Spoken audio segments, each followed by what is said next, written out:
Hello friends. स्वागत है आपका हमारे यूट्यूब चैनल आर के हिंदी कहानियों में। आज की कहानी है अब बस पापा।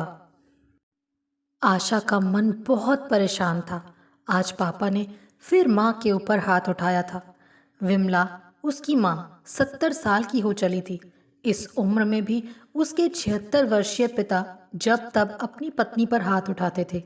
अभी अभी मोबाइल पर माँ से बात करके उसका मन आहत हो चुका था, पर उसकी मजबूरी ये थी कि वो अपनी ये परेशानी किसी को बता भी नहीं सकती थी। अपने पति व बच्चों को भी कैसे बताती कि इस उम्र में भी उसके पिता उसकी माँ पर हाथ उठाते हैं। माँ के शब्द अभी भी उसके दिमाग में गूंज रहे थे। बेटा, अब और नहीं सहा जाता है। इन बूढ़ी हड्डियों में अब इतनी जान नहीं बची है कि तुम्हारे पापा के हाथों से बरसते मुक्कों का वेग सह सकें। पहले शरीर में ताकत थी, मार खाने के बाद भी लगातार काम में लगी रहती थी। कभी तुम लोगों पर अपनी तकलीफ जाहिर नहीं होने दी, पर अब मार खाने के बाद हाथ, पैर, पीठ, गर्दन, पूरा शरीर जैसे जवाब दे देता है। दर्द के कारण तो रात रात भर नींद नहीं आती है। कराहती हूं तो भी चिल्लाते हैं। शरीर जैसे जिंदा लाश में तब्दील हो गया है। जी करता है या तो कहीं चली जाऊं या फिर मौत ही आ जाए, ताकि इस दर्द से हमेशा के लिए छुटकारा मिल जाए। पर दोनों ही बातें नहीं हो पाती। चलने तक को मोहताज हो गई हूं। आशा माँ के दर्द, पीड़ा और बेबसी से अच्छी तरह वाकिफ थी, लेकिन वो कर भी क्या सकती थी।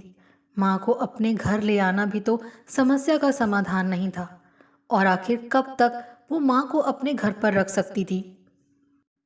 अपनी घर गृहस्थी के प्रति भी तो उसकी कोई जिम्मेदारी थी।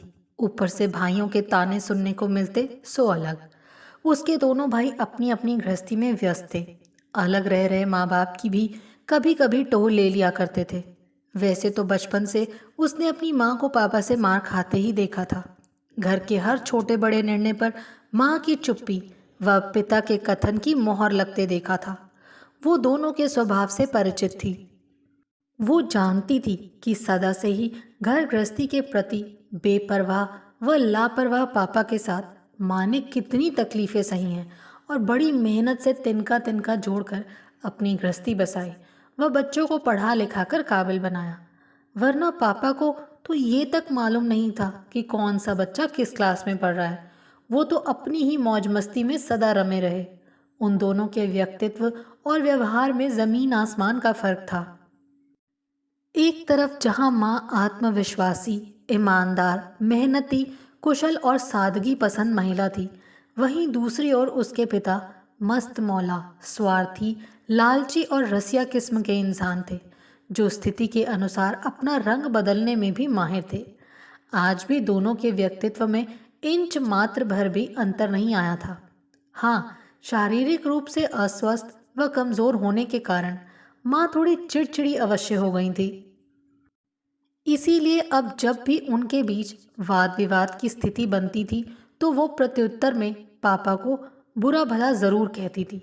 ये बात पापा को कतई बर्दाश्त नहीं होती थी।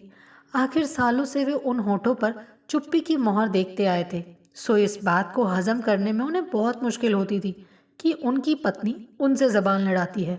दोनों भाई भी यूं तो माँ को बहुत प्यार करते थे, लेकिन उनकी आपसी लड़ाई में अक्सर पापा का ही पक्ष लिया करते थे। आशा को मालूम था कि पिछली बार जब पापा ने माँ पर हाथ उठाया था, तो अत्यधिक आवेश व क्षोभ में माँ ने भी उनका हाथ पकड़कर उन्हें झंझोड़ दिया था और सख्त ताकीद की थी कि वो अब ये सब नहीं सहेंगी।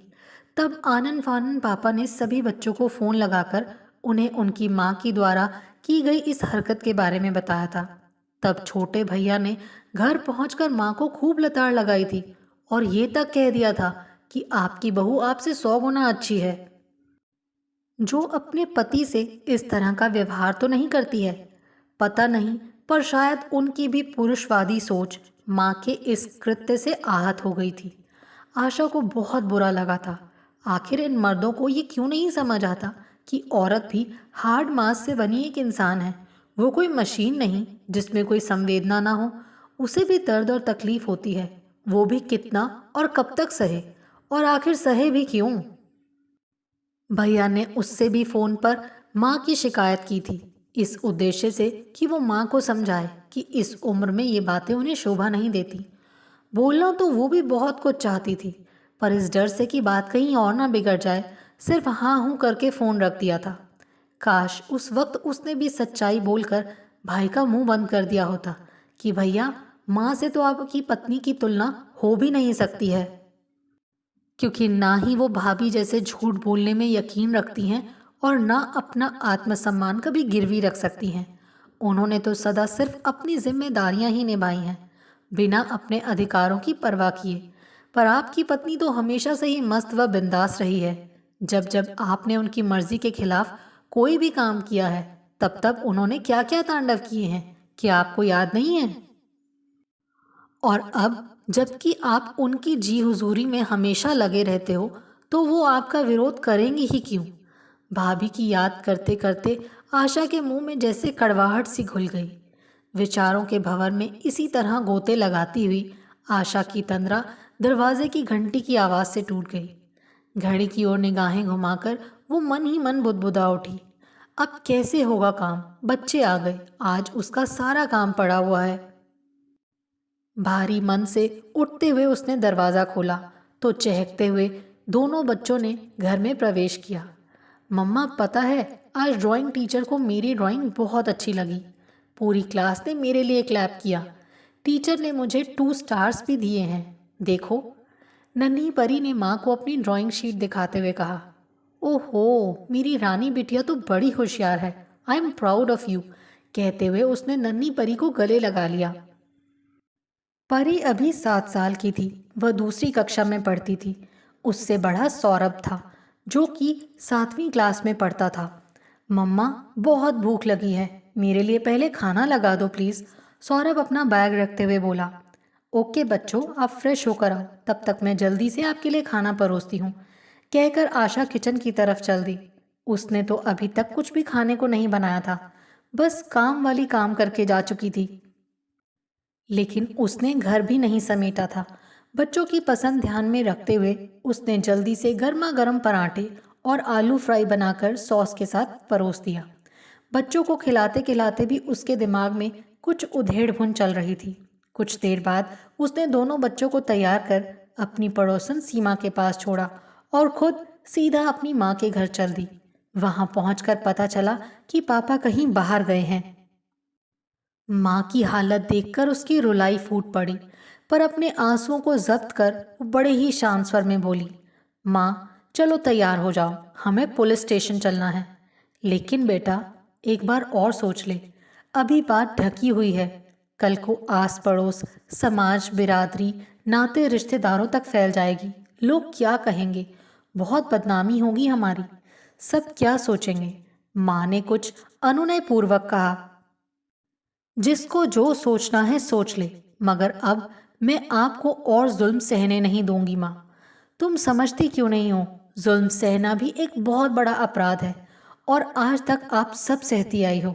आपकी इसी सहनशीलता ने पापा को और प्रोत्साहित किया, मगर अब पापा को ये बात समझनी होगी कि आप पर हाथ उठाना उनके अधिकार क्षेत्र में नहीं आता है।